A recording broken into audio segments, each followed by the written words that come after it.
हिंदी साहित्य के बीए एवं एमए के विद्यार्थियों, हम आज जिस विषय पर बात करना चाह रहे हैं वह विषय दोनों से ही संबंधित रहेगा। विकासवाद और कविता। ये ऐसा विषय है जो हिंदी कविता को समझने में हमारी मदद करता है। हम पिछले व्याख्यानों में सुन चुके हैं आधुनिकता और हिंदी कविता। जिस हिंदी कविता को हम पढ़ते हैं उस पर किस किस विचार का और किस विचारधारा का प्रभाव पड़ा है, जिसमें हमने आधुनिकता और हिंदी कविता के तहत ये जानना चाहा कि जिस भावबोध से हिंदी कविता संचालित होती है वह आधुनिकता से कितनी प्रभावित है। इसी तरह से दूसरा विषय था मार्क्सवाद।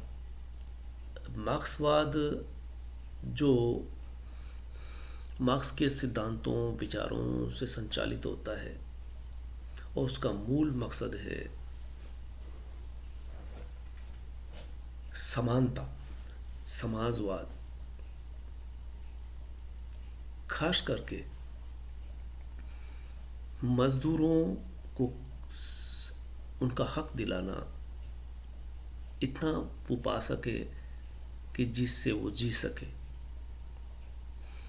और इन दोनों ही विचारधाराओं से समग्र विश्व प्रभावित होता है, तो साहित्यकार भी उससे प्रभावित होता है। हमने देखा कि दोनों ही सिद्धांतों से हम मुक्तिबोध की कविता को भी समझ रहे थे। मुक्तिबोध पर मार्क्सवाद से संबंधित विचारों से संबंधित कविता दिखाई पड़ती है।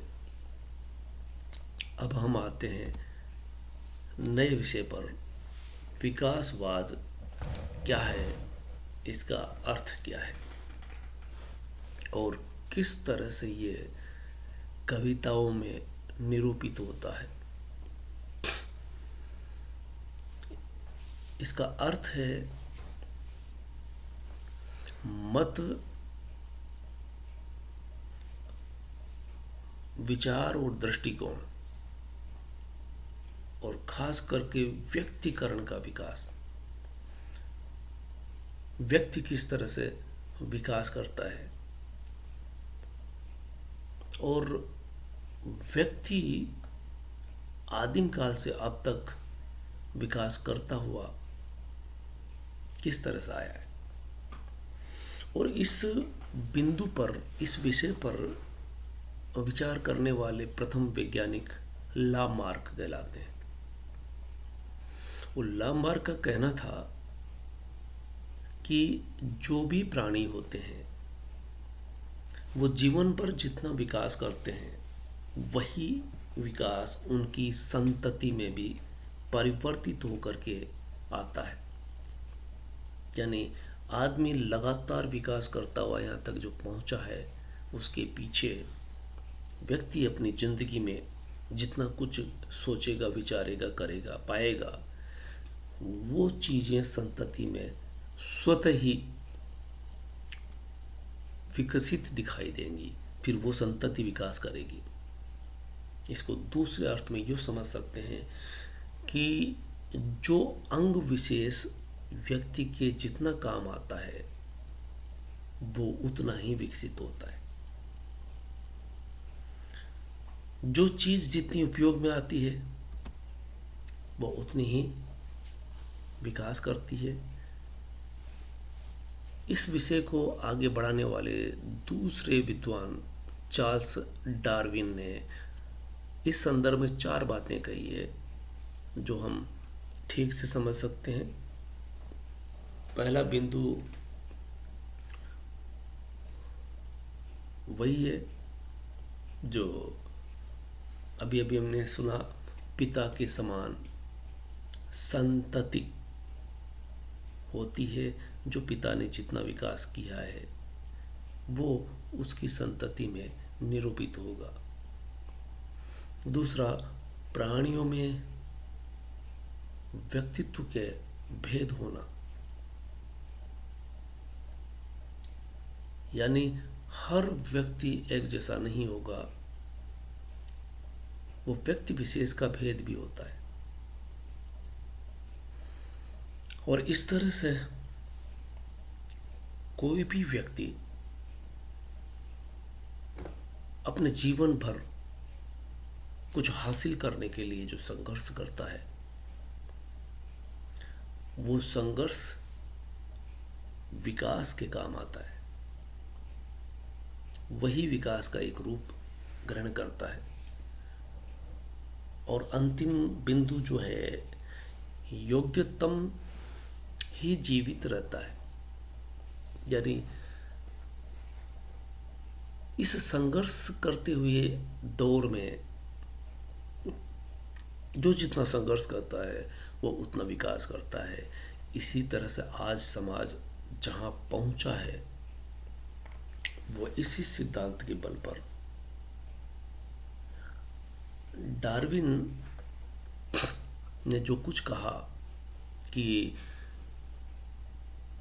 आदमी धीरे धीरे विकास किया है, यानी बंदर से आदमी तक पहुंचा है, तो इस सेंस में यूँ नहीं समझा जाए कि पहले हम बंदर थे और बंदर से आदमी हुए। इसको यूँ समझ सकते हैं कि बंदर जैसे आज दिखाई देता है वैसे ही लगभग आदमी उसी अवस्था में था, और बंदर से बदल करके, बंदर जैसी स्थिति को बदल करके आदमी जहाँ पहुँचा है, हर क्षेत्र में विकास किया है, उसके पीछे उसका संघर्ष रहा है। इस तरह से चार्ल्स डार्विन ने जो सिद्धांत दिए वो वाइजमैन और ह्यूगो डी ब्राइस डार्विन के मत को आगे बढ़ाते हैं,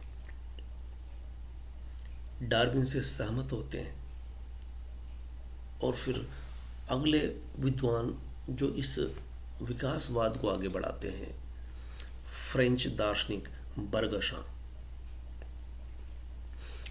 बर्गसा सृजनात्मक विकासवाद नाम की एक पुस्तक लिखते हैं।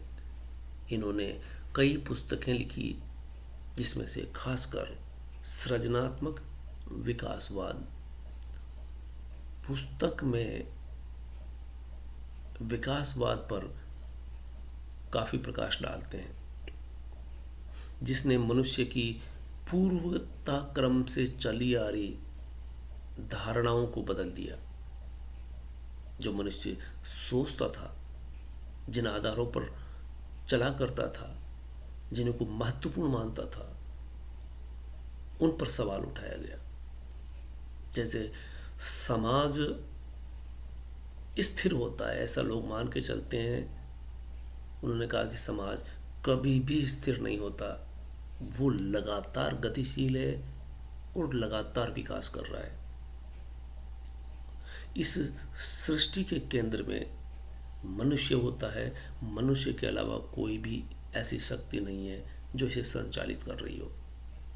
बर्गसा के विचारों के बाद इस तरह की समाज में जो धारणाएं थी वो टूटती है, बदलती है, और मनुष्य इस सृष्टि के केंद्र में आता है। यानी जो कुछ इस सृष्टि को संचालित कर रहा है वो मनुष्य है। इस तरह से इस सृष्टि में जो कुछ भी है वो लगातार निर्माण की प्रक्रिया में प्रतिक्षण निर्माण हो रहा है, विकास हो रहा है, बदल रहा है।